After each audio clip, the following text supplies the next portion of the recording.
வணக்கம். மதிமுகம் செய்திகள்.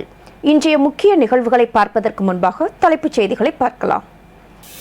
உலகக்கோப்பை இறுதிப் போட்டியை காண அகமதாபாத் மைதானத்தில் திரண்ட ரசிகர்கள். இந்திய கிரிக்கெட் அணிக்கு பிரதமர் மோடி, சோனியா காந்தி, முதலமைச்சர் மு.க. ஸ்டாலின் உள்ளிட்ட தலைவர்கள் வாழ்த்து. இந்திரா காந்தியின் பிறந்த நாளையொட்டி காங்கிரஸ் தலைவர்கள் மரியாதை. சோனியா காந்தி, மல்லிகார்ஜுன கார்கே, ராகுல் காந்தி உள்ளிட்டோர் இந்திரா காந்தி நினைவிடத்தில் அஞ்சலி செலுத்தி மரியாதை. தமிழக மீனவர்கள் பிரச்சினைக்கு நிரந்தர தீர்வு காண வேண்டும். ஒன்றிய அரசுக்கு துரை வைகோ வலியுறுத்தல். ஆளுநர் ஆர்.என். ரவி இன்று மாலை டெல்லி பயணம். உச்சநீதிமன்றத்தில் வழக்கு விசாரணைக்கு வர உள்ள நிலையில் சட்ட நிபுணர்களுடன் ஆலோசனை என தகவல். தமிழ்நாட்டில் இன்று 6 மாவட்டங்களில் பலத்த மழைக்கு வாய்ப்பு. சென்னை வானிலை ஆய்வு மையம் தகவல்.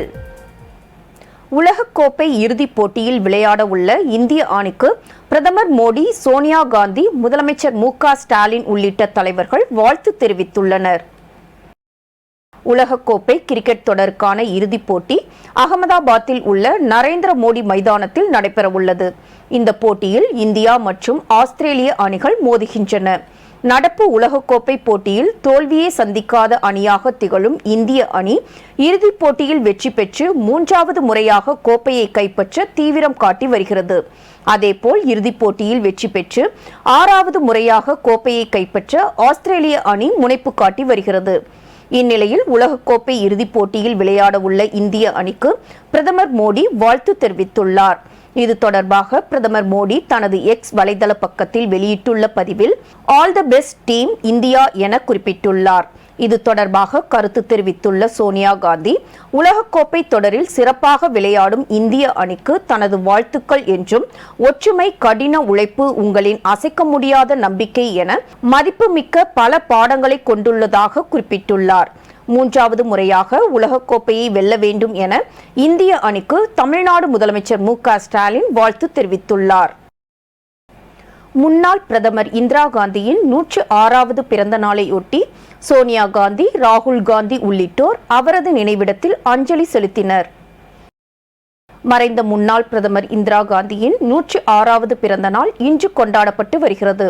அவரது பிறந்த நாளை காங்கிரஸ் தொண்டர்கள் நாடு முழுவதும் உற்சாகமாக கொண்டாடி வருகின்றனர். அதேபோல் இந்திரா காந்தியின் பிறந்த நாளையொட்டி தலைவர்கள் பலரும் அவருக்கு புகழாரம் சூட்டி வருகின்றனர். மேலும் அவரது நினைவிடத்தில் அஞ்சலி செலுத்தி வருகின்றனர். இந்த நிலையில் முன்னாள் பிரதமர் இந்திரா காந்தியின் 106வது பிறந்த நாளான இன்று அவரது நினைவிடத்தில் காங்கிரஸ் தலைவர் கார்கே, காங்கிரஸ் நாடாளுமன்ற குழு தலைவர் சோனியா காந்தி, ராகுல் காந்தி ஆகியோர் மலர்தூவி அஞ்சலி செலுத்தினர். இது தொடர்பாக தமிழக காங்கிரஸ் கட்சியின் ட்விட்டர் பக்கத்தில் வெளியிட்டுள்ள பதிவில், வலிமை, தைரியம் மற்றும் திறமையான தலைமைக்கு எடுத்துக்காட்டாக விளங்கிய இந்தியாவின் இரும்பு பெண்மணி இந்திரா காந்தி அவர்களை இன்று நாடு முழுவதும் நினைவு கூறுவதாக குறிப்பிட்டுள்ளனர். திருப்பி அனுப்பப்பட்ட 10 மசோதாக்கள் சட்டசபையில் மீண்டும் நிறைவேற்றி அனுப்பிய நிலையில் ஆளுநர் ஆர்.என். ரவி இன்று மாலை டெல்லி பயணம் மேற்கொள்ள உள்ளார். தமிழக ஆளுநர் ஆர்.என். ரவி 10 சட்ட மசோதாக்களை காரணம் ஏதும் குறிப்பிடாமல் ஒப்புதல் அளிப்பதை நிறுத்தி வைத்து அதை அரசுக்கு திருப்பி அனுப்பி இருக்கும் நிலையில் மறுபடியும் அதே மசோதாக்கள் சட்டசபையில் நேற்று நிறைவேற்றப்பட்டது. சட்டசபையில் நிறைவேற்றப்பட்ட 10 மசோதாக்களும் நேற்றே சட்டசபை செயலகம் மூலம் கவர்னர் மாளிகைக்கு அனுப்பி வைக்கப்பட்டது. இந்த நிலையில் திருப்பி அனுப்பப்பட்ட 10 மசோதாக்கள் சட்டசபையில் மீண்டும் நிறைவேற்றி அனுப்பிய நிலையில் ஆளுநர் ஆர்.என். ரவி திடீர் டெல்லி பயணம் மேற்கொள்கிறார். இன்று மாலை 5:15 மணிக்கு சென்னையில் இருந்து விமானம் மூலம் டெல்லி செல்கிறார். டெல்லி செல்லும் ஆளுநர் ஆர்.என். ரவி ஒன்றிய உள்துறை அமைச்சர் அமித் ஷா மற்றும் சட்ட நிபுணர்களை சந்தித்து ஆலோசனை நடத்த உள்ளதாக தகவல் வெளியாகியுள்ளது. ஆளுநர் ஆர்.என். ரவியுடன் அவருடைய செயலாளர், உதவியாளர் மற்றும் பாதுகாப்பு அதிகாரி ஆகியோரும் செல்ல இருப்பதாக கூறப்படுகிறது. ஆளுநர் ஆர்.என். ரவி மீது தமிழக அரசு தொடர்ந்துள்ள வழக்கு உச்சநீதிமன்றத்தில் நாளை விசாரணைக்கு வர உள்ளது குறிப்பிடத்தக்கது. தமிழக மீனவர்கள் பிரச்சினைக்கு நிரந்தர தீர்வு காண வேண்டும் என ஒன்றிய அரசுக்கு துரை வைகோ வேண்டுகோள் விடுத்துள்ளார். பெரம்பலூரில் செய்தியாளர்களை சந்தித்த மதிமுக தலைமை கழக செயலாளர் துரை வைகோ, தமிழக மீனவர்கள் இலங்கை கடற்படையினரால் தாக்கப்பட்டு வருவது தொடர்கதையாக உள்ளதாக வேதனை தெரிவித்தார். தமிழக மீனவர்கள் பிரச்சினைக்கு ஒன்றிய அரசு நிரந்தர தீர்வு காண வேண்டும் என கேட்டுக்கொண்ட அவர், பாஜகவுக்கு மறைமுக ஆதரவாக தமிழக சட்டசபையில் இருந்து அதிமுக வெளிநடப்பு செய்துள்ளது கண்டிக்கத்தக்கது என கூறினார். இலங்கை நம்முடைய இந்திய ஒன்றிய அரசு இவங்க தொடர்ந்து பேச்சுவார்த்தை பண்றோம், நாங்கள் எச்சரிக்கிறோம், அதெல்லாம் சொல்றாங்க தவிர எந்த ஒரு இதுக்கு முடிவே கிடையாது. இதுக்கு என்னன்னா நான் ஒன்னே ஒன்று சொல்றேன், நமக்குன்னு ஒரு எல்லை இருக்கு, எல்லையை கடந்து உள்ள வரான் இலங்கை கடற்படை, உள்ள வரான் இலங்கை குண்டர்கள், அதாவது கடல் கொள்ளையர்கள் சொல்லி உள்ள வரான். இதுக்கு என்னன்னா அவங்க மீனவர்கள் பொறுத்த வரைக்கும் அவங்க எந்த வாழ்வாதாரம் கிடையாது, மீன்பிடி ஒன்று தான். பேசாம மீன்பிடி அதிக தடையை கொடுத்துடலாமே, அரசு மீன்பிடிக்கே போகக்கூடாதுன்னு சொல்லி தடை உத்தரவு போட்டுடலாமே. நம்ம அரசு பொறுத்த வரைக்கும், ஒன்றிய அரசு பொறுத்த வரைக்கும் இதுக்கு ஒரு நிரந்தர தீர்வு காணும் வகையில், அதாவது என்னன்னா அடுத்து இலங்கை கடற்படையோ இல்லை இலங்கை இந்த கடற்கொள்ளையர் சொல்லி உள்ள வந்தாங்கன்னா அவர்களை சுட்டு வீழ்த்த வேண்டும். சுட்டு வீழ்த்தினால்தான் இது ஒரு முன்னுதாரணமாக இனி இலங்கை நம்மளுடைய இந்திய கடல் எல்லைக்குள்ள நம்மளுடைய தமிழக மீனவர்களை அவங்க ஏதாவது இந்த மாதிரி கைது செய்யறதோ இல்லாட்டி இது பண்றதோ பண்ணாங்கன்னா நம்ம உயிருக்கு ஆபத்து என்ற பயம் இலங்கை கடற்படைக்கோ நம்முடைய இந்த இலங்கை இந்த கடற்கொள்ளையர்களுக்கோ அந்த பயம் இருந்தால் தான் இதுக்கு ஒரு முற்றுப்புள்ளி கொண்டு வர முடியும். ஒன்றிய அரசு இதை மிக விரைவில் காலம் தாழ்த்தாமல் ஒரு நிரந்தர ஒரு முடிவை இதுக்கு ஒரு சொல்யூஷன் அவங்க கண்டிப்பாக அவங்க கொடுக்கணும். சட்டமன்றத்தில் மீண்டும் நிறைவேற்றிய 10 சட்ட முன்வடிவுகளுக்கு ஆளுநர் உடனடியாக ஒப்புதல் அளிக்க வேண்டும் என மதிமுக பொதுச் செயலாளரும் மாநிலங்களவை உறுப்பினருமான வைகோ வலியுறுத்தியுள்ளார். இது தொடர்பாக அவர் வெளியிட்டுள்ள அறிக்கையில், அரசியலமைப்பு சட்டப்பிரிவு 200 படி மாநில சட்டப்பேரவைகளில் நிறைவேற்றப்பட்டு ஆளுநரின் ஒப்புதல் கோரி அனுப்பப்படும் கோப்புகள் மீது உடனடி முடிவு எடுக்க வேண்டும் என தெரிவித்துள்ளார். தமிழ்நாடு சட்டமன்றத்தில் 2020ஆம் ஆண்டில் நிறைவேற்றப்பட்ட சட்ட முன்வடிவுகளை கூட பரிசீலிக்காமல் ஆளுநர் RN ரவி கிடப்பில் போட்டிருப்பதாக குறிப்பிட்டுள்ள வைகோ, கடந்த ஏப்ரல் மாதம் ஆளுநர் RN ரவி தமிழ்நாடு அரசு அனுப்பிய சட்ட முன்வடிவுகளை நிறுத்தி வைத்தாலே நிராகரிப்பதாக பொருள் என்று தெரிவித்ததை சுட்டிக்காட்டியுள்ளார். தமிழ்நாடு சட்டமன்றத்தில் நிறைவேற்றி அனுப்பப்பட்ட 12 சட்ட முன்வடிவுகளுக்கு ஒப்புதல் அளிக்காமல் கிடப்பில் போட்டு வைத்த ஆளுநர் RN ரவி உச்சநீதிமன்றம் கடுமையான கருத்தை தெரிவித்தவுடன் அவசரமாக 10 சட்ட முன்வடிவுகளையும் தமிழ்நாடு அரசுக்கு திருப்பி அனுப்பியிருப்பதாக குறிப்பிட்டுள்ளார். உடனடியாக தமிழ்நாடு அரசு இன்று சட்டமன்றத்தின் சிறப்பு கூட்டத்தை கூட்டி சட்டப்பேரவை விதி 143 படி முதலமைச்சர் மு.க. ஸ்டாலின் தனி தீர்மானம் கொண்டு 10 சட்ட முன்வடிவுகளையும் மீண்டும் நிறைவேற்றி இருப்பது வரவேற்கத்தக்கது என தெரிவித்துள்ளார். தமிழ்நாடு சட்டமன்றத்தில் மீண்டும் நிறைவேற்றி அனுப்பப்பட்டுள்ள சட்ட முன்வடிவுகளுக்கு அரசியலமைப்பு சட்டத்தின் 200வது பிரிவின்படி ஆளுநர் RN ரவி உடனடியாக ஒப்புதல் வழங்க வேண்டும் என வைகோ தமது அறிக்கையில் வலியுறுத்தியுள்ளார். தெலங்கானாவில் பாஜக வெற்றி பெற்றால் அயோத்தியில் ராமரை தரிசிக்க இலவசமாக அழைத்துச் செல்லப்படும் என்று உள்துறை அமைச்சர் அமித்ஷா அறிவித்துள்ளார்.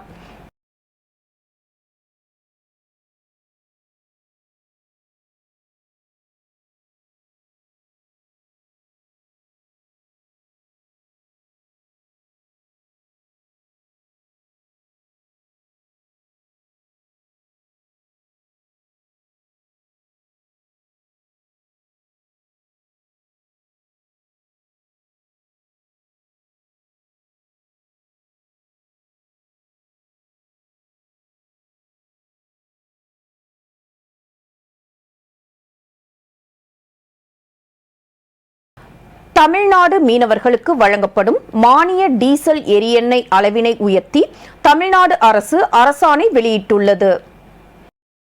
தொடர்ந்து உயர்ந்து வரும் டீசல் எரிஎண்ணெய் விலையினால் மீன்பிடி தொழில் லாபகரமானதாக இல்லை என்பதால் மீனவர்களின் வாழ்வாதாரமான மீன்பிடி தொழிலை தொடர்ந்திடும் வகையில் தற்போது வழங்கப்பட்டு வரும் மானிய டீசல் எரிஎண்ணெய் அளவினை உயர்த்தி வழங்க அரசுக்கு பல்வேறு மீனவ சங்கங்கள் கோரிக்கைகள் அளித்துள்ளன.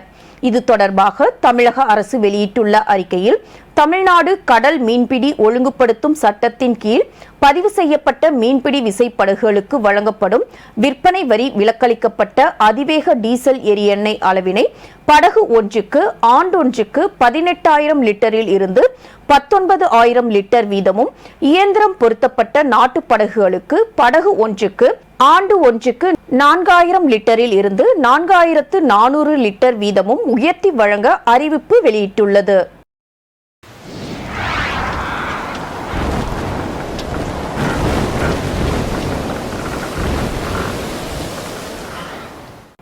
தமிழ்நாட்டில் இன்று 6 மாவட்டங்களில் பலத்த மழை பெய்ய வாய்ப்புள்ளதாக சென்னை வானிலை ஆய்வு மையம் தெரிவித்துள்ளது. தென்மேற்கு வங்கக்கடல் மற்றும் இலங்கை பகுதிகளில் வளிமண்டல கீழடுக்கு சுழற்சி நிலவுகிறது. இதன் காரணமாக தமிழ்நாட்டில் ஒரு சில இடங்களிலும், புதுச்சேரி மற்றும் காரைக்கால் பகுதிகளிலும் இன்று இடி மின்னலுடன் கூடிய லேசானது முதல் மிதமான மழை பெய்யக்கூடும் என வானிலை ஆய்வு மையம் தெரிவித்துள்ளது. மேலும் புதுக்கோட்டை, சிவகங்கை, ராமநாதபுரம், தூத்துக்குடி, திருநெல்வேலி மற்றும் கன்னியாகுமரி மாவட்டங்களில் ஓரிரு இடங்களில் பலத்த மழை பெய்ய வாய்ப்புள்ளதாக தெரிவித்துள்ளது. சென்னை மற்றும் புறநகர் பகுதிகளில் வானம் ஓரளவு மேகமூட்டத்துடன் காணப்படும் என்றும், நகரின் ஒரு சில பகுதிகளில் இடி மின்னலுடன் கூடிய லேசானது முதல் மிதமான மழை பெய்யக்கூடும் என சென்னை வானிலை ஆய்வு மையம் தெரிவித்துள்ளது. பாஜக ஆட்சிக்கு வந்த பிறகு பெட்ரோல் குண்டுவீச்சு சம்பவங்கள் அதிகரித்துள்ளதாக விடுதலை சிறுத்தைகள் கட்சியின் தலைவர் திருமாவளவன் தெரிவித்துள்ளார்.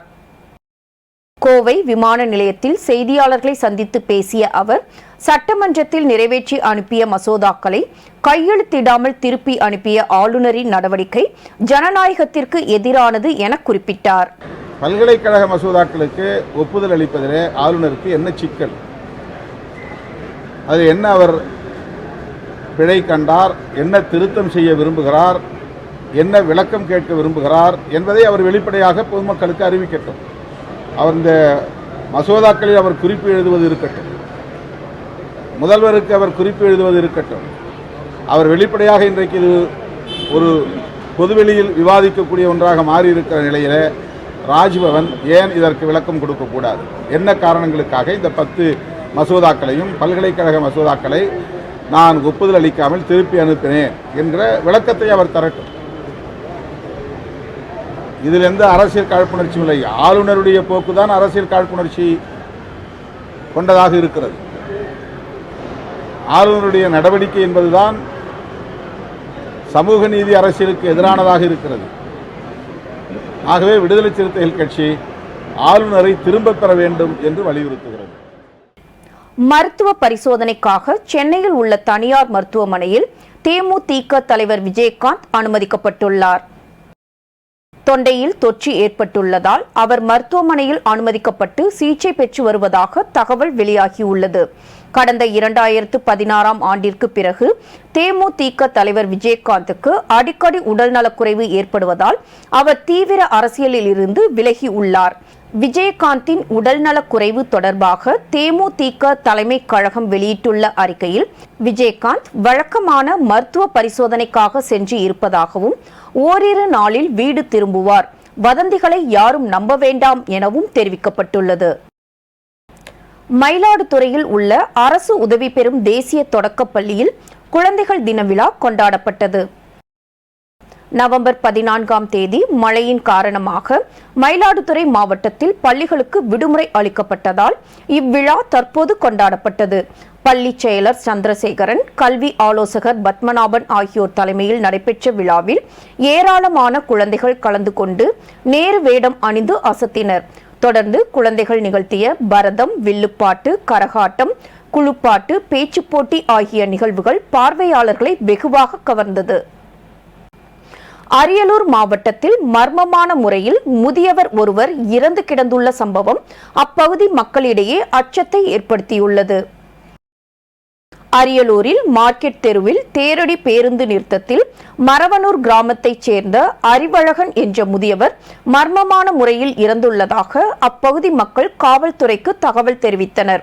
சம்பவ இடத்திற்கு வந்த காவல்துறையினர் சடலத்தை கைப்பற்றி பிரேத பரிசோதனைக்காக அரசு மருத்துவமனைக்கு அனுப்பி வைத்து இதுகுறித்து விசாரணை மேற்கொண்டு வருகின்றனர்.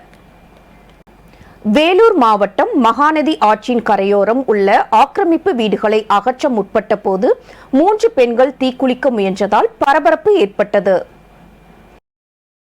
நீதிமன்ற உத்தரவின் பேரில் தமிழகம் முழுவதும் நீர்நிலைகளை ஆக்கிரமிப்பு செய்து கட்டப்பட்டுள்ள வீடுகள் மற்றும் தொழிற்சாலை கட்டிடங்களை இடிக்கும் நடவடிக்கைகளில் பொதுப்பணித்துறையினருடன் இணைந்து வருவாய்த்துறையினரும் காவல்துறையினரும் மேற்கொண்டு வந்தனர்.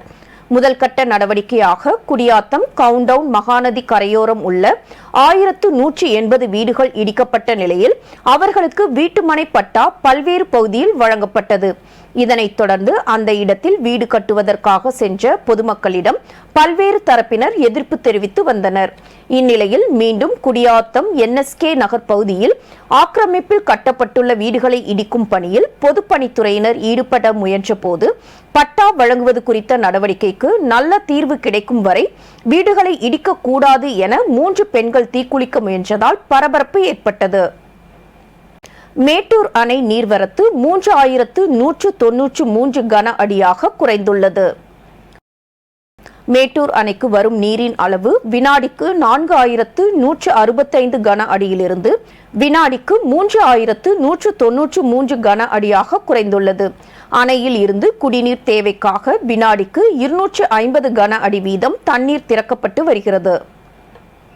கந்தசஷ்டி திருவிழாவையொட்டி தமிழ்நாட்டில் முக்கிய கோவில்களில் சூரசம்ஹாரம் விழா கோலாகலமாக நடைபெற்றது.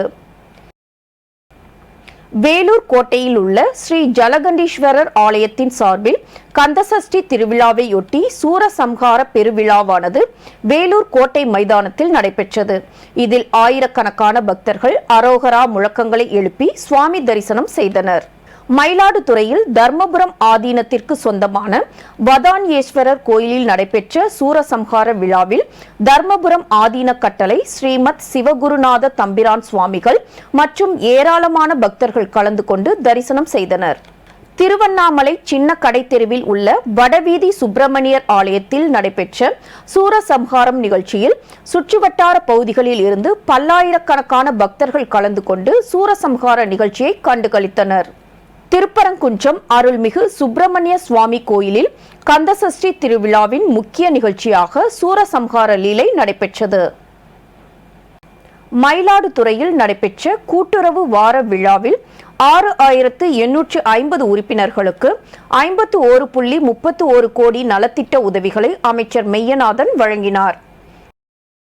மயிலாடுதுறையில் மாவட்ட ஆட்சியர் மகாபாரதி தலைமையில் நடைபெற்ற நிகழ்ச்சியில் மாவட்டத்தில் உள்ள 1217 மகளிர் சுய உதவிக்குழுக்களுக்கு 13.70 கோடி கடன் தள்ளுபடி செய்யப்பட்டது. இதன் மூலம் 12,071 மகளிர் குழு உறுப்பினர்கள் பயன்பெற்றுள்ளனர். மன்சூர் அலிகான் சர்ச்சை பேச்சுக்கு இயக்குனர் லோகேஷ் கனகராஜ் கண்டனம் தெரிவித்துள்ளார். சமீபத்தில் செய்தியாளர்களை சந்தித்த நடிகர் மன்சூர் அலிகான் த்ரிஷா குறித்து தகாத வார்த்தைகளை பயன்படுத்தி பேசியிருந்தார். மன்சூர் அலிகானின் இந்த பேச்சு இணையத்தில் வெளியாகி பரபரப்பை ஏற்படுத்திய நிலையில் பலரும் அவரின் பேச்சுக்கு கண்டனம் தெரிவித்திருந்தனர். நடிகை த்ரிஷா மன்சூர் அலிகான் பேச்சுக்கு கண்டனம் தெரிவிக்கும் விதமாக தனது எக்ஸ் பக்கத்தில் பதிவு ஒன்றை வெளியிட்டுள்ளார். அதில் மன்சூர் அலிகான் பேச்சை வன்மையாக கண்டிப்பதாக பதிவிட்டுள்ளார். இதைத் தொடர்ந்து இந்த விவகாரம் மிகப்பெரிய சர்ச்சையான நிலையில் இயக்குனர் லோகேஷ் கனகராஜும் இந்த விவகாரத்தில் ட்வீட் செய்துள்ளார். த்ரிஷாவின் ட்வீட்டை ரீட்வீட் செய்த இயக்குனர் லோகேஷ் கனகராஜ் மன்சூர் அலிகான் கூறிய கருத்துக்கள் மோசமானதாகவும் கோபமடைய வைப்பதாக இருப்பதாகவும் பெண்கள் மற்றும் சக கலைஞர்களுக்கு உரிய மரியாதை தரப்பட வேண்டும் எனவும் பதிவிட்டுள்ளார். ஈரோடு மாவட்டத்தில் தேசிய ஊரக வேலை திட்டத்தின் கீழ் சாலையின் இருபுறமும் மரக்கன்று நடாமல் மரக்கன்று நடப்பட்டு வருவதாக கல்வெட்டு வைத்துள்ளதால் பொதுமக்கள் இடையே அதிர்ச்சியை ஏற்படுத்தியுள்ளது. ஈரோடு மாவட்டம் கோபிச்செட்டிப்பாளையம் அருகே உள்ள கணக்கம்பாளையம் ஊராட்சியில் மகாத்மா காந்தி தேசிய ஊரக வேலைவாய்ப்பு திட்டத்தில் விவசாய பணிகள், பண்ணை குட்டை அமைத்தல், மரம் நடுதல் உள்ளிட்ட பல்வேறு பணிகள் மேற்கொள்ளப்பட்டு வருகின்றன. இந்நிலையில் கணக்கம்பாளையம் ஊராட்சியில் கடந்த ஜூலை மாதம் கணக்கம்பாளையம் முதல் சுண்டக்கரடு வரையில் சாலையின் இருபுறமும் மரக்கன்று நடும் பணிகள் தொடங்கப்பட்டது. இதில் கணக்கம்பாளையம் ஊராட்சியில் சுண்டக்கரடு முதல் கொண்டையம்பாளையம் சாலையில் சாலை பணிகள் நிறைவுற்ற நிலையில் மரக்கன்றுகள் நடாமலேயே மர நிழலில் மரக்கன்று நடப்பட்டு வருவதாக கல்வெட்டு வைத்துள்ளது அப்பகுதியில் பரபரப்பையும் அதிர்ச்சியையும் ஏற்படுத்தியுள்ளது. வேலூர் மாவட்டம் குடியாத்தம் அருகே மின்சாரம் தாக்கி 2 பேர் உயிரிழந்த சம்பவம் பெரும் சோகத்தை ஏற்படுத்தியுள்ளது. வேலூர் மாவட்டம் குடியாத்தம் காளியம்மன்பட்டி பகுதியில் சந்திரன் என்பவருடைய வீட்டில் குலதெய்வ பூஜை நடத்துவதற்காக ஏற்பாடுகள் செய்யப்பட்டது. அப்போது மின்சாரம் தாக்கியதில் சந்திரசேகரின் உறவினர் முகிலன், கிஷோர் மற்றும் பிரியா என்ற 3 பேரும் படுகாயம் அடைந்தனர். உடனடியாக உறவினர்கள் அவர்களை மீட்டு குடியாத்தம் அரசு மருத்துவமனைக்கு கொண்டு சென்ற நிலையில் அங்கு அவர்களை பரிசோதித்த மருத்துவர் முகிலன் மற்றும் கிஷோர் ஏற்கனவே இறந்துவிட்டதாக தெரிவித்தார். இதில் படுகாயம் அடைந்த பிரியா என்ற பெண் மருத்துவமனையில் சிகிச்சை பெற்று வரும் நிலையில் இச்சம்பவம் அப்பகுதியில் பெரும் சோகத்தை ஏற்படுத்தியுள்ளது. உலகக்கோப்பை இறுதிப் போட்டியை முன்னிட்டு கூகுள் நிறுவனம் சிறப்பு டூடுல் வெளியிட்டு கவனத்தை ஈர்த்துள்ளது. கடந்த மாதம் 5ஆம் தேதி தொடங்கி விறுவிறுப்பாக நடைபெற்ற உலகக்கோப்பை போட்டி தற்போது இறுதி கட்டத்தை எட்டியுள்ளது. 5 முறை சாம்பியனான ஆஸ்திரேலியாவும் 2 முறை சாம்பியனான இந்தியாவும் மோதும் இந்த இறுதி ஆட்டம் பரபரப்பை ஏற்படுத்தியுள்ளது. ஏற்கனவே இதே உலகக்கோப்பை போட்டியில் 2003ஆம் ஆண்டு தொடரின் இறுதி ஆட்டத்தில் இந்தியாவை வீழ்த்தி ஆஸ்திரேலியா சாம்பியனானது. தற்போது மீண்டும் இதே கட்டத்தில் இரு அணிகளும் மோதவுள்ளன. இந்தியா ஆஸ்திரேலியா இறுதி ஆட்டத்தை நேரில் காண பிரதமர் மோடி, ஆஸ்திரேலிய துணை பிரதமர் உள்ளிட்ட முக்கிய பிரமுகர்கள் அகமதாபாத் வருகை தந்துள்ளனர்.